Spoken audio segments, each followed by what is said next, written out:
Swobodna Gruzia იმის მიუხედავად იმისა, რომ რუსულენოვანი გამოცემა იყო ყოველთვის იდგა საქართველოს ინტერესების დასაცავად, დარწმუნებული ვარ, ასეც გაგრძელდება. რაც შეეხება დღევანდელი შეხვედრის თემას, მე მეგონა უფრო მიმდინარე პროცესებზე ვისაუბრებთ, რადგან რაც დღეს საქართველოში ხდება, ჯერ დამთავრებული არაფერი არ არის, ესე განსაზღვრავს მეტწილად ჩვენს ურთიერთობას მეზობლებთან.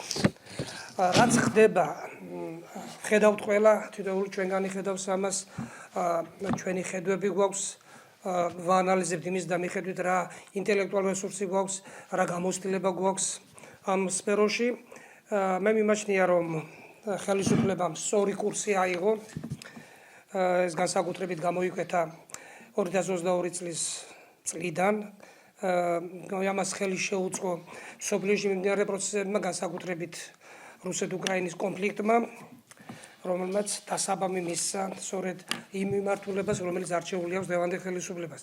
მე გამოვთქვდები 2022 წლამდე ვიყავი აქტიური ოპონენტი დღევანდელი ხელისუფლების, კონსტრუქციული ოპონენტი, რა თქმა უნდა, თუმცა ეს არ მიშლიდა ხელს დამენახა ის დადებითი მხარე, რომელსაც ეს ხელისუფლება ახორციელებდა. განსაკუთრებით ეს გამოიკვეთა თვითონ მედიასთან მიმართებაში, მეტი თავისუფლება და არის კიდევ ისეთი ნიუანსები, რომელიც ძალიან გამოარჩევს მათ წინა ხელისუფლებისგან. რაც შეეხება დღევანდელ სიტუაციას და ალბათ მე დარწმუნებული ვარ, რომ დაზღვეულია რისკები, სხვანაირად ჩვენ ალბათ აღმოვჩნდებით ძალიან ცუდ სიტუაციაში. დღეს რომ საქართველოში არა იმიტომ რომ დაუშვათ ნაციონალის ქართული ოცნება გადარჩეს, არამედ ქართული ოცნების გადარჩენა დღეს პირდაპირ პროპორციულია სახელმწიფოს გადარჩენის და სახელმწიფოების გადარჩენის. ღმერთმა უხნას რომ მოხდეს სახელმწიფო გადატრიალება, ჩვენ ვიცით სად აღმოვჩნდებით, რა რეალური საჭიროების წინაშე დადგება საქართველოს სახელმწიფოებრიობა. აქედან გამომდინარე, მთელი საზოგადოება, ჯანსაღი ძალები უნდა იყოს მიმართული იქითკენ, რომ ჩვენ ეს არ დაუშვათ. ეს შეიძლება იყოს ბოლო გაბრძოლება ლიბერალური ფაშიზმის, სხვადასხვა ასეთ განცხადება გააკეთა ბატონმა პრემიერმაც და მიმაჩნია, რომ ალბათ იქნება კიდევ ზიგზაგები, შეიძლება რყევებიც იყოს, თუმცა ამას უნდა გავუძლოთ. ჩვენ წინ ველოდება რამდენიმე რთული დღე, ეს არის საპრეზიდენტო არჩევნები, 14 შემდეგ პრეზიდენტს ვადა უმთავრდება, თუმცა მანამდე ინაუგურაცია ახალარჩეული პრეზიდენტის.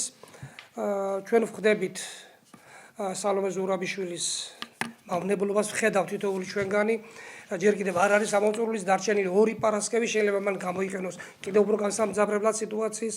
ჩემთვის ძალიან დამაფიქრებელი იყო სუსის წუხანდელი განცხადება, არც ეს არის გამორიცხული და ამისგან დაზღვეული არ არის ქვეყანა. მე მიმაჩნია, რომ ერთადერთი რა საყვედური შეიძლება ითქვას ხელისუფლების მისამართით, ეს არის ის, რომ ან აგვიანებენ, ან ძალიან რბილი პოლიტიკა აქვთ დანაშაულის მიმართ. აი, ჩვენ ვხედავთ მთელი ამ 12 წლის მანძილზე ნაციონალური მოძრაობა თავისი ანასხლეტებით როგორ იქცეოდა, რამდენად უშლიდა ხელს სახელმწიფოს, მაგრამ ესე იგი არ იყო ადეკვატური ესე იგი ხელისუფლების მხრიდან რეაქცია ამ ყველაფერ ამაზე და გამომდინარე აქედან ესე იგი მივიღეთ ის რეალობა, რა რეალობაში ცხოვრობ დღეს. სხვადასხვა ხშირად ამბობდნენ იმასაც, რომ კოჰაბიტაცია შედიოდა დღევანდელი ხელისუფლების ინტერესში. გამომდინარე იქიდან, რომ ნაციონალური მოძრაობა ყოფილიყო ბუა და სხვადასხვა ესე იგი იყო ასეთი განწყობას, რომ თუ არ მივცემთ ხმას ქართულ ოცნებას, ისევ დაბრუნდებიან ნაციონალები ხელისუფლებაში. და ყოველივე ამან ესე იგი მოიტანა ის, რომ გაცოცხლდნენ ისინი, შეიძლება ხელახლა ითქვას და მათი ბოლო გაბრძოლებაა დღეს. ეს მოიტანა სიტუაციამ, ეს მოიტანა ცნობიერების შეცვლამ, საზოგადოების დამოკიდებულებამაც. დღეს როცა ჩვენ ბოლო არჩევნებით მივიღეთ შედეგი, რომლის მხარდამჭერიც ვიღავი, რომ აუცილებლად უნდა გაემარჯვა ქართულ ოცნებას, თუნდაც იქიდან გამომდინარე, რომ მისი კურსი ბოლო 2 წელიწადში იყო სახელმწიფოებრივი. ეს ჩანს იქიდანაც, რომ მე ნაკლებად მჯერა, რომ გაყალბდა არჩევნები, ეს რა თქმა უნდა ვისაც ჯერა სჯეროდეს. მე უფრო ეჭვი მაქვს იმაზე, რომ ხო არ გაყალბდა არჩევნები სასარგებლოდ ამ კრიმინალური ოპოზიციის სასარგებლოდ, იმიტომ რომ ამდენი ხმა არ უნდა მიიღოთ. მე ვიცი საზოგადოების განწყობა და 40%, 40-ზე მეტი პროცენტი, ესე იგი მათ არ უნდა მიიღოთ. თუმცა რეალობა გვაქვს ისეთი, რომ გაიმარჯვა ქართულმა ოცნებამ, მიუხედავად იმისა, რომ ჯერ სოფლიომ არ აღიარა ბოლომდე, დარწმუნებული ვარ იმაში, რომ ყველაფერი ჩადგება თავის გალაბოჩი. აი სწორედ აქედან უნდა განვიხილოთ ჩვენ ურთიერთობა ჩვენს მეზობლებთან. მე კითხვა რომ დავსვი, აი რატომ არ გადავდგით დღემდე ასეთი ნაბიჯები, მე მესმის ზეწოლის შანტაჟის ელემენტები იქნებოდა, რა თქმა უნდა ხელისუფლების მიმართ და ვერ შევძელით ჩვენ გაბედული ნაბიჯების გადადგმა, თუმცა აი თუ გადავაგორეთ ეს ყველაფერი და შვიდობიანად გადაგორდა რა თქმა უნდა ეს ყველაფერი, ალბათ უნდა დაიწყოს პროცესები ურთიერთობის დალაგება ზუსტად სწორედ იმ მეზობელთან, რომელზეც არის დამოკიდებული საქართველოსში მთლიანობის აღდგენა, ტერიტორიული მთლიანობის აღდგენა. სხვადასხვა აფხაზეთის დილემა, რის წინაშეც ამდენი წელია დგას საქართველო, არ გამოწვეულა მარტო რუსეთის მიზეზი, ჩვენ უნდა დაუბრუნდეთ ცოტა უკან და უნდა ვაღიაროთ ისიც, რომ აფხაზეთის დაკარგვაში ლომიწილი მიუძღვის იგივე ამერიკას.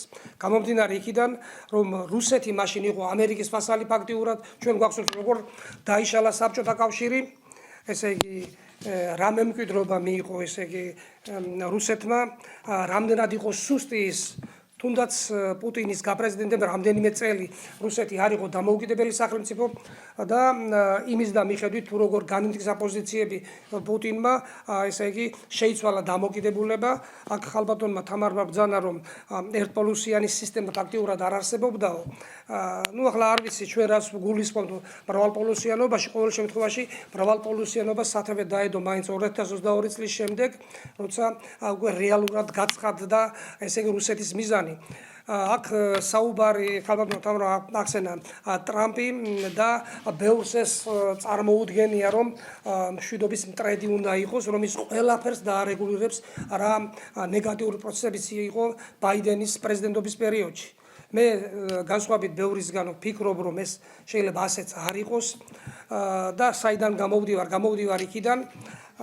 გამოვდივარ იქიდან რა ბედი ეწია ასეთი რეფორმების რეფორმატორ შეიძლება ითქვას კენეტს რუსეთის ესა ამერიკის პრეზიდენტს, ესე იგი ღმერთმა ქნას ის დაპირებები, ეს არჩევნო დაპირებები, რომელიც ტრამპმა გასცა, ესე იგი ასრულდეს, თუმცა ჩვენ ნუ გვექნება ილუზია იმის, რომ აი საქართველოს მიმართ არსებითად შეიძლება ამერიკის პოლიტიკა. გამომდინარე იქიდან, რომ ტრამპი არ არის სხვა ესე იგი ცენტრის წარმომადგენელი, მე მიმაჩნია ასე, როგორც პიროვნებას მიმაჩნია ასე, რომ ტრამპი და ბაიდენი ერთი გლობალური ცენტრის წარმომადგენლები არიან, ისინი სხვადასხვა როლს ასრულებენ ბაიდენის პოლიტიკამ, იქიდან გამომდინარე, რომ არ გაამართლა, რომ მთელი სამყარო ესე იგი უკმაყოფილი იყო მისი პოლიტიკით, გამოუშვა გლობალურმა ცენტრმა პიროვნება, რომელიც ესე იგი ფაქტიურად საპირისპირო იდეებით გამოვიდა. აი ჩვენ გადავიდეთ საქართველოზე და ავიღოთ აი სააკაშვილი და ივანიშვილი შევადაროთ ერთმანეთს. რაც გააფუჭა სააკაშვილმა, აი რაც ესე იგი მიუღებელი იყო საზოგადოების საპირისპირო გააკეთა ივანიშვილმა. ანუ ესე იგი ეს პოლიტიკაში მოდის ასეთი რაღაცები, მე არ ვამბობ, რომ ესე იგი ივანიშვილმა ეს გააკეთა რაღაც იმიდან გამომდინარე, დავალებებიდან გამომდინარე, უბრალოდ ვამბობ, რომ ყოველთვის იცლება სიტუაცია იმის და მიხედვით რა ფონი არის საზოგადოებაში. ვინც დაუშვათ ხელი შეუწყო საქართველოში ხელისუფლების შეცვლას, ის ხვდებოდა, რომ იგივე პოლიტიკით რა პოლიტიკასაც ახორციელებდა ესე იგი მიხეილ სააკაშვილი, რა თქმა უნდა დასავლეთი კარგავდა ზოგადად საქართველოს. უკმაყოფილება საზოგადოების მხრიდან იყო ძალიან სერიოზული და გამომდინარე იქიდან, რომ ესე იგი ეს ასე არ მომხდარიყო, რა თქმა უნდა პოლიტიკაში შემოვიდა ესე იგი პიროვნება, ცნობილი პიროვნება, ესე იგი თავისი ხელმოქმედებით, მეცენატობით სხვადასხვა ესე იგი რამდენიმე წელი არ ვიცოდით ვინ აკეთებდა ასე სერიოზულ საქმეებს, ხო?